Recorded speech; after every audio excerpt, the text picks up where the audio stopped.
Je voudrais revenir sur la question de Adam, du peuple hébreu, du peuple élu. Selon moi, Adam, c'est Adam, ce n'est pas l'homme. On traduit par l'homme, c'est plutôt le surhomme. D'ailleurs, Jésus lui-même se dit fils d'Adam. Je ne sais pas n'importe qui. Et même les prophètes, Dieu les interpelle en les appelant fils de l'homme. Mais c'est une mauvaise interprétation, il faudrait dire fils d'Adam, c'est mieux. Il faut mieux qualifier le surhomme d'Adam,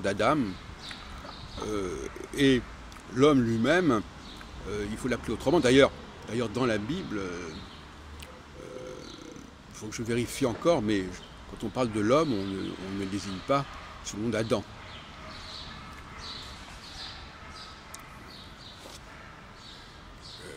Et encore moins de Ben Adam.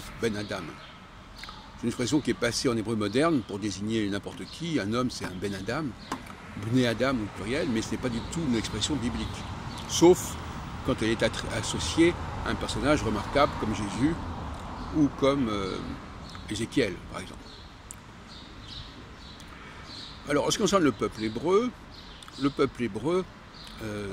il a effectivement un destin particulier, mais qui n'est pas en rapport avec Adam, qui est en rapport avec une élection qui a eu lieu, qui confère à ce peuple un rôle particulier, rôle d'autant plus important avec la Nouvelle Alliance. Parce que le paradoxe, c'est que la Nouvelle Alliance, non seulement ne remet pas en question l'alliance entre les Hébreux et leur Dieu, mais en plus la rend encore plus contraignante, dans le plein sens du terme, astreignante et contraignante, puisque c'est comme si on disait à un élève, bon, maintenant tu n'as pas besoin d'apprendre tes cours, on va te les mettre dans le crâne. Bon, ce qui fait très moderne en fin de compte. C'est comme si on disait maintenant, on va vous installer une puce, je crois qu'on en parle dans l'Apocalypse, on va vous installer une puce dans le cerveau, comme ça il n'y aura plus de problème de savoir si vous écoutez ou si vous n'écoutez pas nos ordres, vous serez obligé de les exécuter malgré vous. Et je crois qu'il y a eu des tas de contresens à propos de cette notion de nouvelle alliance. On a cru que ça voulait dire que c'était ouvert à d'autres peuples que le peuple hébreu, ce qui est absolument faux. Même si tous les juifs n'ont pas reconnu Jésus au moment où il s'est présenté, ça ne veut pas dire pour autant que les païens puissent entrer dans la nouvelle alliance. D'autre part, cette nouvelle alliance, comme on voit dans Jérémie, elle est annoncée pour le futur. Et quel futur?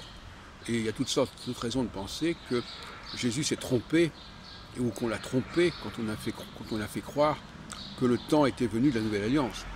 L'histoire a montré que le moment où les Juifs allaient s'éloigner de leur tradition écrite, de leurs prières, de leur synagogue, de leurs enseignements, eh bien ce serait plutôt à l'époque moderne, au XVIIe, XVIIIe siècle, que à ce moment-là, la plupart des Juifs ont pris la distance avec leur religion, ou en tout cas avec leur pratique, leur orthopraxie, à la fois par le biais de la laïcité, mais aussi par le biais du sionisme qui a fait naître beaucoup de Juifs en Israël, sans que cela implique une quelconque pratique religieuse.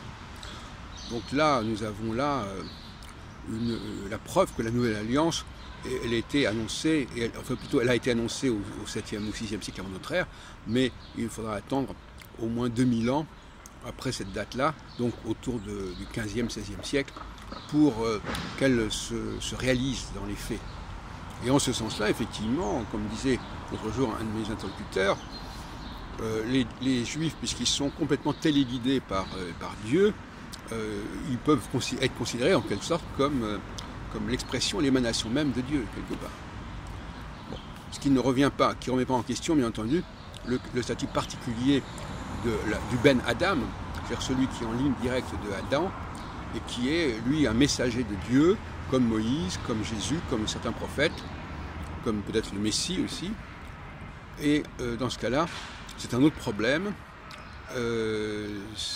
Mais ce qu'il faut, à mon avis, retenir, c'est que Adam n'est pas l'ancêtre de notre humanité. Adam est l'ancêtre des messagers qui sont adressés par Dieu à notre humanité. Ce n'est pas tout à fait la même chose.